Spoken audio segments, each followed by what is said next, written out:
This past October, a fellow lightworker, artist, and tree talker friend joined me on a visit to Haida Gwaii, an archipelago in the far northwest of Canada.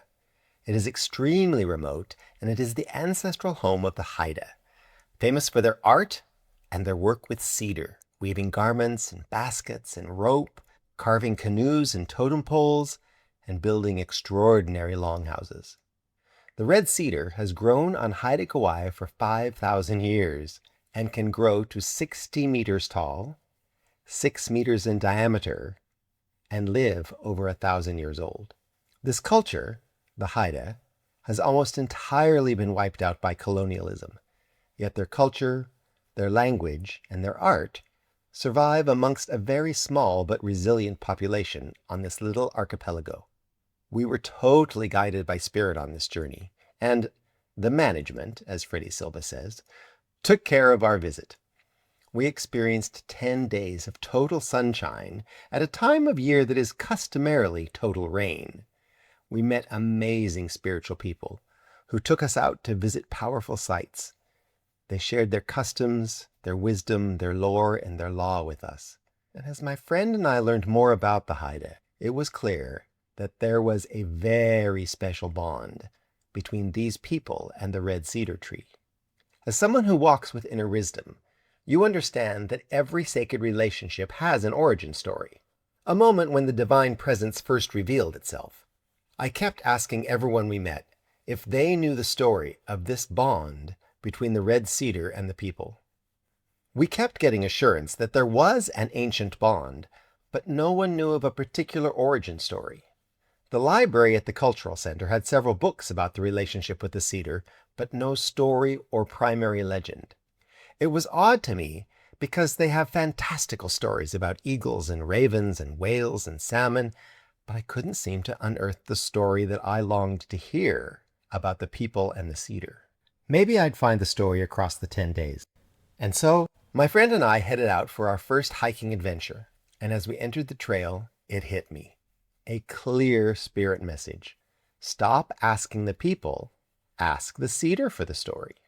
This is the gift of awakened consciousness, knowing when to shift our inquiry from the human realm to the spirit realm, from second-hand knowledge to direct revelation.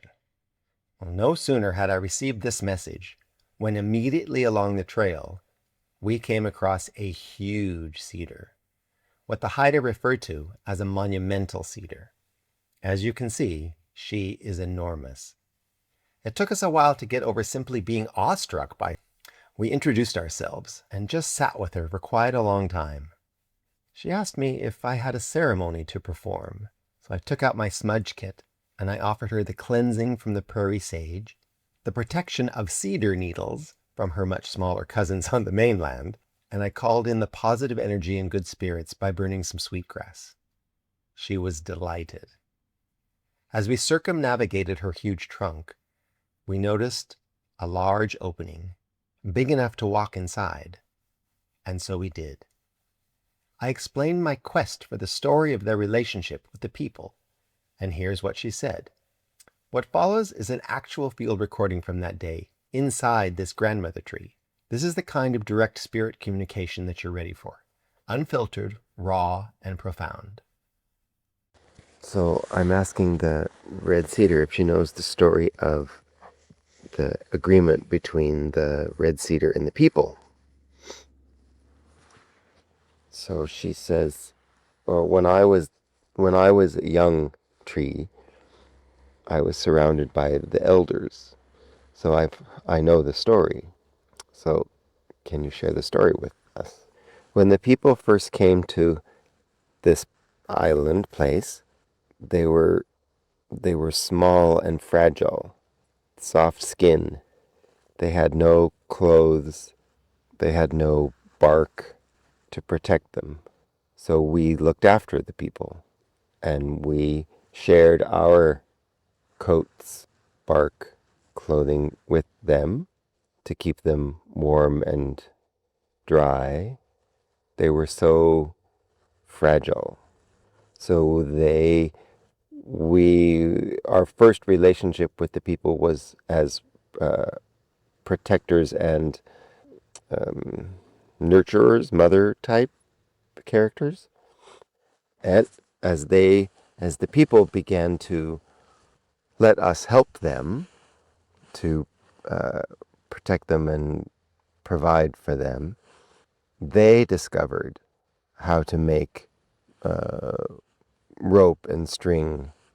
We showed them how to harvest the bark without hurting us, and how to separate the fibers and the layers of our bark that could help them. And that formed a good relationship. We asked the people if they would look after this land. We knew, because of how tall we are, we could see and sense any places that needed help.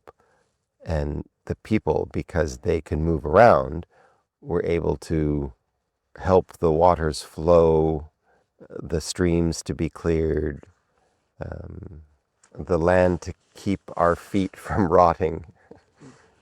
We looked after the people, and the people looked after the land. And because we are so tall, we could help the people if big, if the big waves were coming.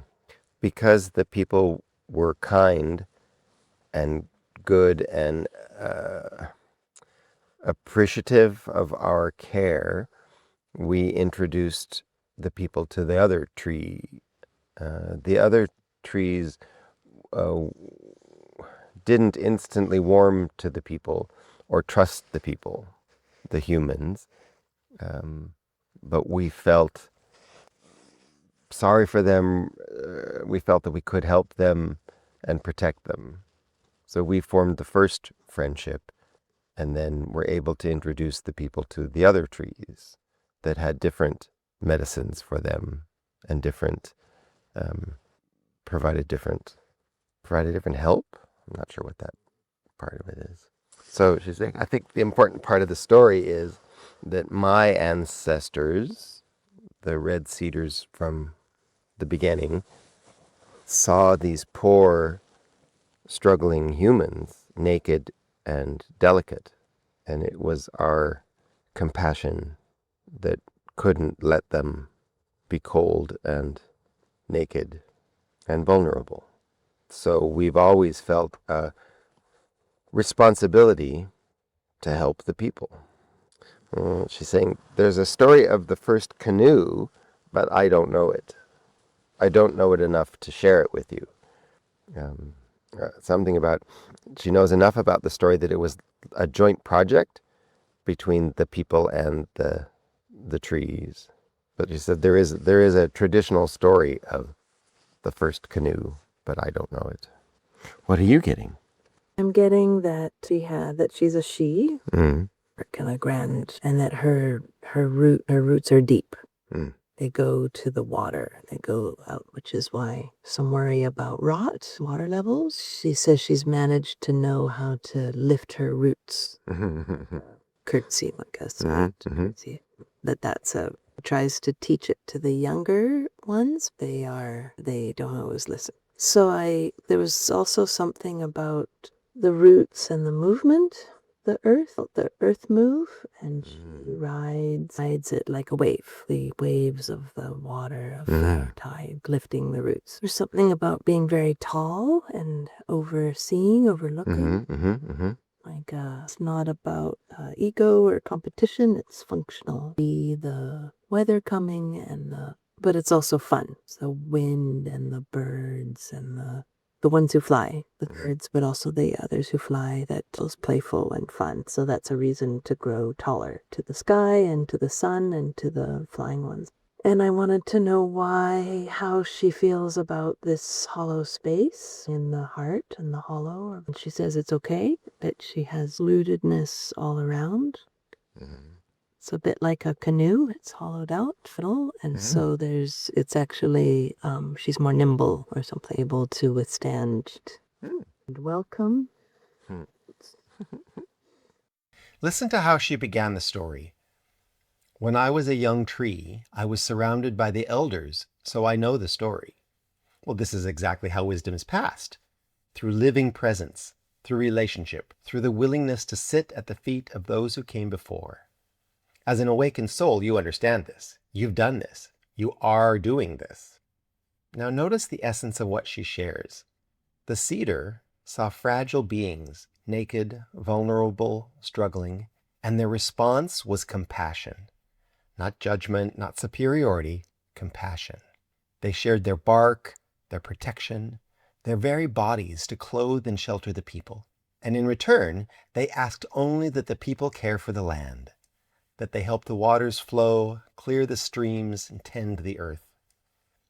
This is the reciprocal nature of all sacred relationships. The divine presence in the cedars recognized the divine presence in the humans, even when the humans were struggling to survive.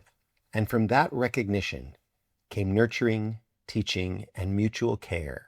She said, "We looked after the people, and the people looked after the land." Oh. As someone walking with clarity and authenticity, you know this truth. We are all interconnected. What you offer to others, you offer to yourself. What you receive from the world, you must give back in kind. The grandmother tree also shared another role in their relationship with the people. Because the cedars were so tall, they could see the big waves coming. They became the watchers, the early warning system. Well, this is what happens when you grow tall in spirit. You develop the capacity to see what's coming, to warn those you love, and to offer guidance and support. This is your role as an awakened soul. And there's more. She said that they introduced the people to the other trees, that not all trees trusted humans at first, but the cedars vouched for them.